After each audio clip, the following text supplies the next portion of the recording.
स्वागत है आपका मनु हिंदी कहानियां में। आज हम कहानी लेकर आए हैं सामूहिक बलात्कार की शिकार युवती। शायद दूध वाला है, यह सोचकर अर्पित ने दरवाजा खोला। दूध के पैकेट उठाते वक्त सामने वाले फ्लैट वाली आंटी नजर आ गई। औपचारिकतावश वो मुस्कुरा दिया। आंटी भी मुस्कुरा दी। 3 महीने हो गए अर्पित को इस नए फ्लैट में आए। 3 सालों से वो यूं ही भटक रहा था, कभी इस शहर तो कभी उस शहर, जा ही नहीं पाया अपने शहर। वो हादसा उसका पीछा ही नहीं छोड़ रहा था। अब उसने जब उसने एक कार एक्सीडेंट में अपने माँ पापा को गंवा दिया था, बस यहाँ वहाँ घूमकर उसने दर्द को कम करने की कोशिश की। लाइए आंटी, मैं मदद कर देता हूँ। लिफ्ट में सामने फ्लैट वाली आंटी की के हाथ में भारी सामान देखकर उसने कहा। लिफ्ट से उतर के उसने आंटी के घर के पास सामान रख दिया। आंटी ने उसे थैंक यू कहा। बस इसी तरह वो आंटी उसे अपार्टमेंट में दिखती और दोनों एक दूसरे को देखकर मुस्कुरा देते।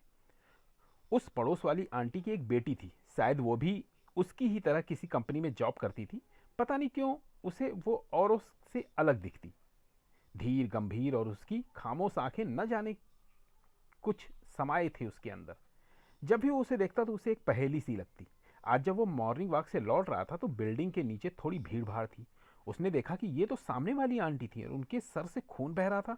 उसने फटाफट ऑटो रोका और बिल्डिंग के एक और सदस्य की मदद से उन्हें हॉस्पिटल ले गया। चोट ज़्यादा गहरी नहीं थी, बस बीपी लो होने की वजह से चक्कर आ गया था और वो चोट लग गई थी। बेटा, ये आरोही का नंबर है, उसे ज़रा फ़ोन कर दो, वो चिंता कर रही होगी। उसने आरोही को फ़ोन करके ये बताया कि वो उन्हें लेकर पहुंच रहा है। घर पहुंचते ही अपनी मम्मी को ऐसे देख आरोही की आंखों से आंसू बह निकले। आप चिंता मत करिए, ये बिल्कुल ठीक है, अर्पित ने कहा। रो मत आरू, कुछ नहीं हुआ मुझे। आरू सुन बेटा, जरा चाय बना ला, आंटी ने आरोही को कहा। नहीं आंटी प्लीज़, तकल्लुफ़ की कोई ज़रूरत नहीं है, आप बस रेस्ट करिए और अपना ख्याल रखिए। अर्पित उन्हें नमस्ते करके निकल गया। अर्पित पड़ोसी होने के नाते उनसे हालचाल पूछ जाता। अब तो आंटी उसके लिए कभी कभी खाने को भी कुछ बना लाती थी और कभी उसे घर पे ही बुला लेती थी। आरोही भी धीरे धीरे उससे खुलने लगी थी। वो कम बोलती थी, मगर जो भी बोलती थी उसकी बातें उसे सोचने पे मजबूर कर देती थी। उसे वो एक पहेली सी लगती। जितना सुलझाना चाहता उसे उतनी ही अबूझ लगती। दोपहर की चाय वो आंटी के साथ पी रहा था कि अचानक उसकी नज़र एक एल्बम पर गई। उसके हाथ खुद ब खुद उस तरफ बढ़ गए। कंधों तक स्टाइलिश में कटे बाल, फैशनेबल रंग बिरंगे कपड़े पहने आरोही की ये तस्वीरें कितनी सुंदर थी। क्या ये चंचल चुलबुली दिखने वाली आरोही यही है जिसे वो अब देखता है? उसने हमेशा आरोही को हल्के रंग के कपड़ों में कसकर चोटी बनाए ही देखा है। इन तस्वीरों में ये बोलती आंखें इतना शांत क्यों हैं? क्या हुआ बेटा? आंटी उसके लिए चाय ले आई थी। ये आरोही और आप सबकी तस्वीर है ना? अर्पित ने कहा। हाँ, ये तस्वीर देखो, अपने पापा से जिद करके स्कूटी ही ली थी और पूरी कॉलोनी में अपने पापा को लेके घूमती रही। पढ़ने में अव्वल थी मेरी चारू। जब बोलती ना तो बोलती ही रहती, बातें ही खत्म ना होती थी उसकी। वो अचानक कुछ बोलते आंटी की आंखें भर आई और उन्होंने आगे कुछ नहीं कहा और अर्पित ने चुप रहना ही सही समझा। अर्पित जानना चाहता था कि वो आंटी का दिल भी नहीं दुखाना चाहता था। आरोही उसके दिलो दिमाग में बसती जा रही थी। उसकी वो खामोश मुस्कान, उसकी वो आंखें उसके दिल की गहराइयों में उतर रही थी। होली आने वाली थी और बिल्डिंग के छोटे मोटे बच्चे रंगों से अभी भी खेलने में लगे थे। अर्पित ऑफिस से अभी आया ही था कि नीचे बिल्डिंग में आरोही भी अपनी गाड़ी पार्क करते हुए दिखी।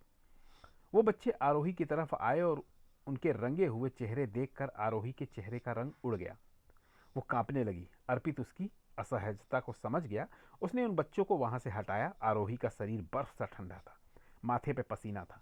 अर्पित ने उसे पास में ही एक बनी बेंच पे बिठाया। तुम ठीक तो हो ना आरोही? अर्पित ने पूछा, मगर आरोही के आंसू बह निकले। वो बस रोए जा रही थी। अर्पित ने उसे संभाला और जैसे तैसे उसे घर ले गया। अगले दिन अर्पित के घर की डोरबेल बजी। आरोही थी, हाथ में शायद गर्म बना नाश्ता था। आज रविवार है, माँ ने पोहे भेजे हैं और वो कल के लिए थैंक्स। आरोही ने कहा। चाय बनी है, साथ में पीते हैं, अर्पित ने कहा तो आरोही चाह कर भी मना नहीं कर पाई। ये तुम्हारे मम्मी पापा हैं? आरोही ने दीवार पे लगी फोटो देखकर कहा। हाँ, अब नहीं रहे इस दुनिया में, अर्पित ने कहा। तो आरोही चुप रही और उसके कंधे पे हाथ रख दिया।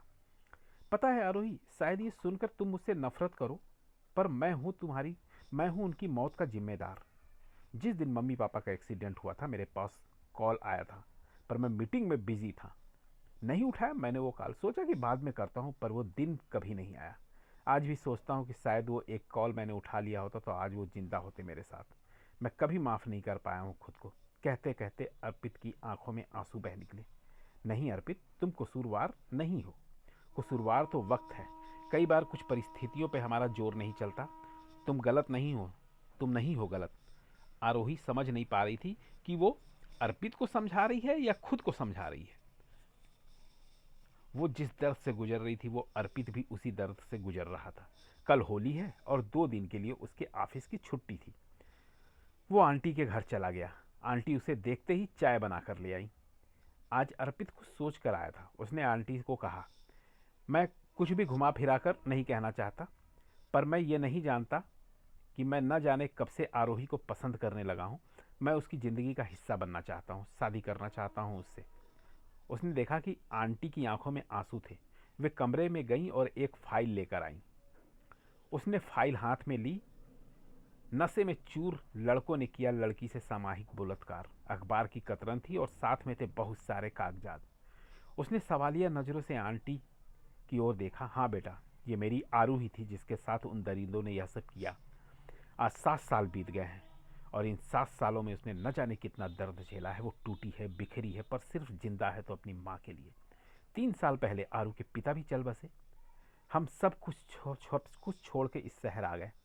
हमने सोचा शायद उस जगह से निकल के ये दर्द कम हो जाए। याद है अर्पित, उस दिन तुम किस हालत में उसे लाए थे?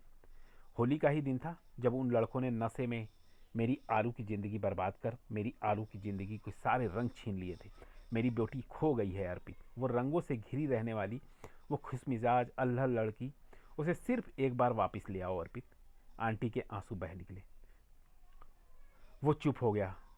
वो हमेशा ये सोचता रहा है कि वो दर्द जिसे वह झेल रहा है, जो दर्द उसके अंदर से खाया जा रहा है, कितना मुश्किल है।